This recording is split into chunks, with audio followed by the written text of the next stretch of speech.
did these famous, delicious rolls get the word King's on the label? We'll see. And this is going to be a great take on everybody's favorite French toast. Welcome to Lawyer in the Kitchen. Today, we're gonna make some fantastic tasting French toast. I gotta look at this. It's called brown sugar bacon, King's Hawaiian stuffed toast bake, and stuffed French toast, essentially. And there's two separate sides of ingredients. The filling is going to be 8 ounces of cream cheese. We've had this sitting out for at least an hour. 4 tablespoons of butter, a half teaspoon of cinnamon, and a half cup of brown sugar. That's the filling.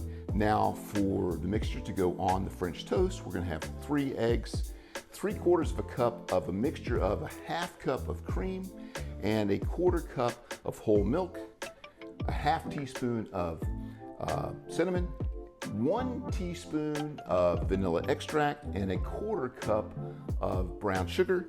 And then we're gonna top it off when it's all done. We're gonna top it off with about 6 slices of bacon crumbled up. Now I cooked this bacon, I cut it up and cooked it.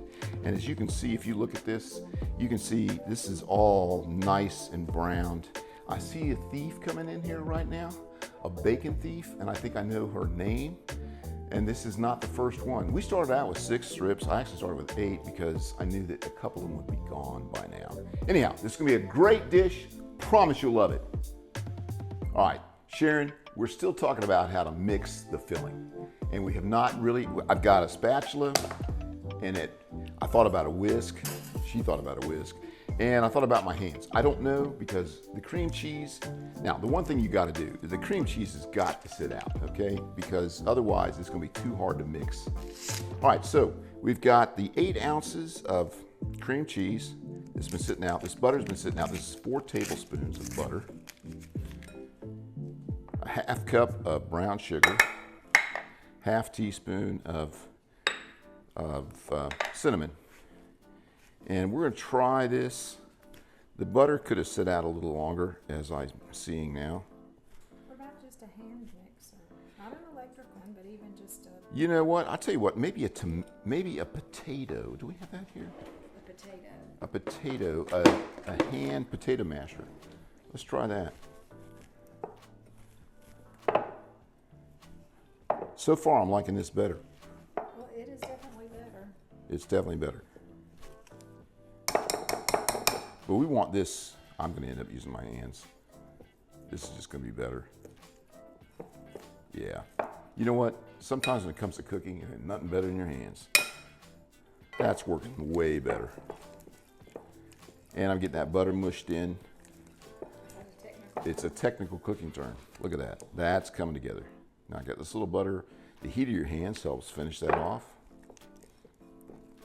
All right, that looks pretty good right there. Yep, we're gonna leave that there. I'm gonna wash my hands, I'll be right back. King's Hawaiian sweet rolls actually do come from Hawaii. Robert Tyra, and I don't know exactly how to pronounce that, it's T-A-I-R-A, started baking these doughy rolls in the 1950s in Hilo, Hawaii, before moving to Honolulu and ultimately to California. They are different because they are sweetened with pineapple juice and brown sugar, and because they are enriched with butter and eggs, they are similar to brioche buns. In Hilo, Hawaii, the buns were made in Robert's Bakery. When the company expanded and moved to Honolulu, they moved to King Street and renamed the bakery King Bakery, thus King's Hawaiian Rolls. Today we're going to add more brown sugar and butter along with some other ingredients to make some beautiful stuffed French toast. So now we're going to cut these buns in half, these rolls. This is not a commercial for King's Hawaiian Rolls, by the way. All right, so I got a bread knife, and I'm just going to go down. You know, you could cut these, and you don't have to do them like together like this, but I've seen people do this, and I just kind of want to do it. All right, that's it. Look at that. I'm happy with it. Now, do we care if they stay together? We really don't. All right, you can put butter in this pan, baking dish. What I did, I sprayed butter Pam in here.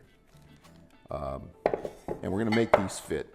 So we're putting the bottom, oh, they already fit. All right, so we got the bottom in, And now we're going to spread the filling, which makes this stuffing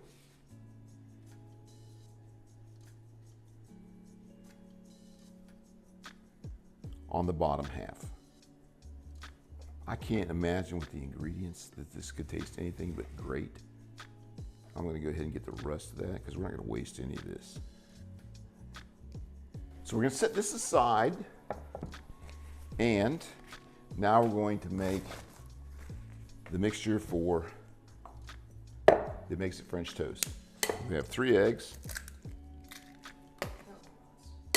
This is a ½ cup of heavy cream and a ¼ cup of whole milk, ¼ cup of brown sugar, ½ teaspoon of cinnamon, and 1 teaspoon of vanilla extract. Get real vanilla, don't get vanilla extract, real stuff, because it really does make a difference. All right, so that's all of those together, and now we're gonna just whisk those together.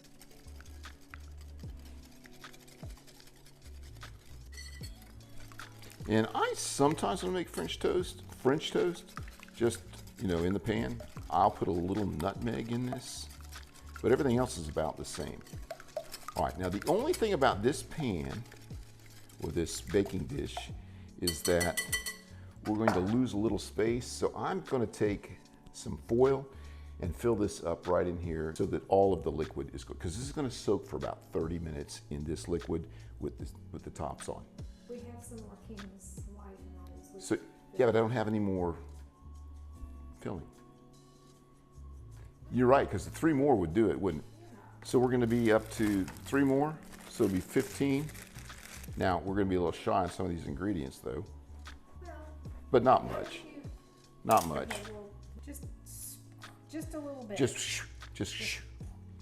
All right, I'm gonna steal a little bit. Just a little. Just so that it has some substance. All right, so we're gonna cover these up. We're gonna put these on.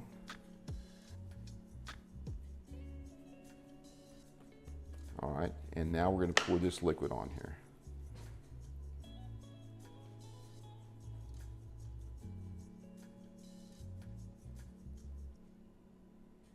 And my guess is this will be just fine. So we're gonna let this sit for 30 minutes, and we're gonna put our oven on 350. We're gonna come back 30 minutes later, we're gonna put that in the oven. So Sharon gives me a bunch of junk about how many times I say 30 minutes and the temperature and everything else. But let's just say this. I've listened to all these videos for years now, and you got to go back sometimes. You're trying to figure out what it is, if the description isn't that good. So I like to say it more than once. So these have soaked for how long, Mrs. Brooks? 30 minutes. 30 minutes. You could soak them overnight, 30 minutes. And I'm going to put them in the oven at 350 for 20 to 25 minutes-ish, and we'll see how they look.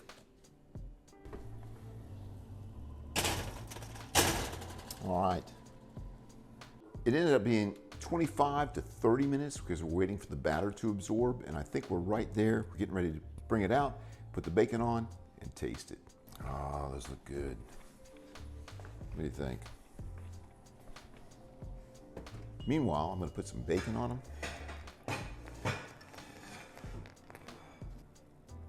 Oh, that's hot. Oh, look at that.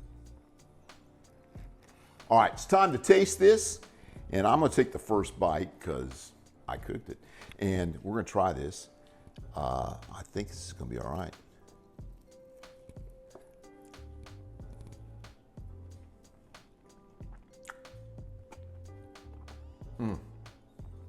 You know what? This is creamy. You taste the cinnamon. The cream cheese is great. Get a little bacon. All right, let's get some second and third opinions on this. You gotta stab it first. Yeah. Stab it to break it. There you go. There you go. Oh, goodness gracious. Just eat the bottom part.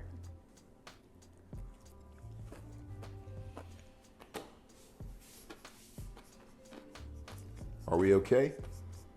Are we okay? I feel like we are. Gotta gather my footing. That cream cheese is good, isn't it? Honestly, that is better than I thought it would be.